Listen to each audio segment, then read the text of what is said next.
तो आज की हमारी स्टोरी है लाफ्टर इज़ अ मेडिसन। वैसे तो ये बात सबको पता ही होगी कि लाफ्टर इज़ अ मेडिसन, पर फिर भी कई बार कुछ बातें किसी तर्क के साथ समझाई जाए तो बहुत अच्छे से समझ लग जाती हैं। और वैसे भी हर बात का मीनिंग हर एक इंसान की ज़िंदगी में अलग अलग तरीके से होता है। ऐसा ही कुछ इन जनाब के साथ हुआ। नॉर्मन कज़न्स नाम के कज़न्स थे।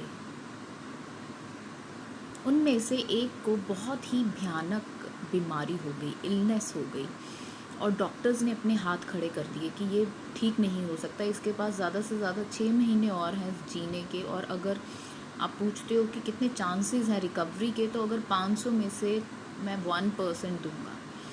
तो वो इंसान जिसको पता है कि आने वाले 6 महीनों में मेरी मौत हो जाएगी, वो अंदर से इतना टूट चुका था। एक दिन यूं ही बैठा बैठा वो सोच ही रहा था, तो सोचते सोचते उसका ध्यान गया कि मेरी बीमारी किस वजह से हुई है। ज़िंदगी की सारी वरी, टेंशन्स, एंग्जाइटी, डिप्रेशन, यही सब मिला के, नेगेटिव थॉट्स, ओवर थिंकिंग, यही सब मिला के उसकी बीमारी का कारण बने थे। और वो सोच में पड़ गया कि अगर नेगेटिव थॉट्स आपको बीमार कर सकते हैं तो पॉजिटिविटी आपको क्योर, आपको ठीक भी कर सकती है। तो उसने मन में ठान लिया कि और कुछ तो अब मैं कर नहीं सकता, क्यों ना अपने आप पे एक एक्सपेरिमेंट करूं। और उसके लिए उसने सोचा कि जो लाफ्टर है, हंसना है, वो एक बेस्ट मेडिसन है, मैंने सुना है। तो क्यों ना इस मेडिसन को मैं अपनी लाइफ में एक एक्सपेरिमेंट की तरह अप्लाई करूं। तो उसने जल्दी से जितनी भी मूवीज़ थी जिनमें खुशी थी, कॉमेडी थी, उसने वो बाय की रेंट पे, क्योंकि ये उस टाइम की बात है जब वीसीआर्स भी नहीं होते थे। तो उसको बाय करनी पड़ी रेंट पर मूवीज़। उसने वो मूवीज़ बाय की, उनको देखा, अपने फ्रेंड सर्कल, रिलेटिव सब में कॉल की, फ़ोन किया, सबको कहा कि अगर आपके साथ कुछ भी हंसी वाला होता है तो मुझे कॉल करके बताओ और मुझे हंसाओ। और आप मानोगे, वो इंसान जो रात रात भर दर्द में तड़पता था, सो नहीं पाता था, अगले कुछ ही दिनों में वो इंसान अगर दिन में 10 बार एक अच्छा ना, जिसको कहते हैं सॉलिड वाली हंसी हंस लेता था, तो वो रात को कुछ घंटों के लिए सो पाता था। है ना जादू। इस सारी चीज़ का क्रेडिट उस इंसान ने अपने दोस्तों, उन बुक्स, उन जोक्स को दिया।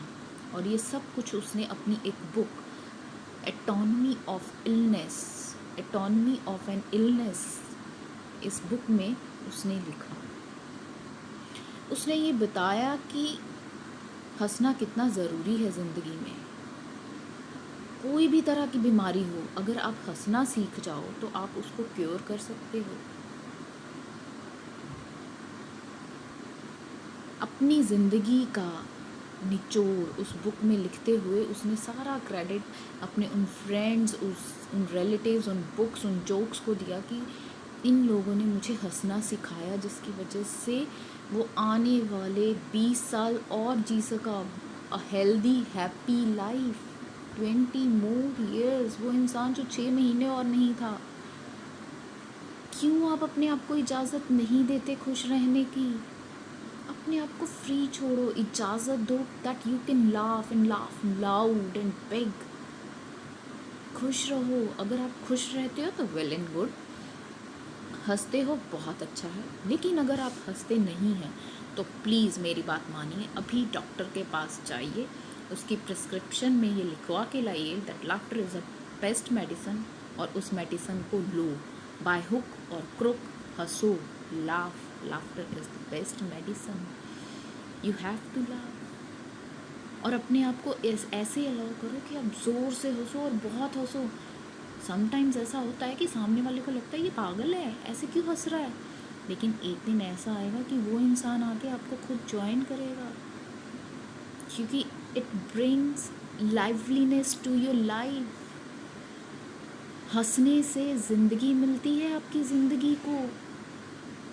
तो मेरी ये सबसे रिक्वेस्ट है, जो भी ये स्टोरी सुन रहा है, प्लीज़, अगर Laughter brings sunshine in your life. See that sunshine.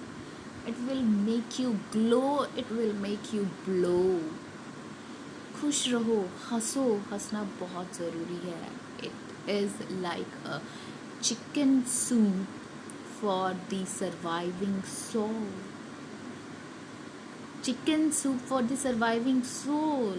And please share your comments with me. If you like the story, put a like for it, subscribe to my channel, please. Your motivation is my motivation.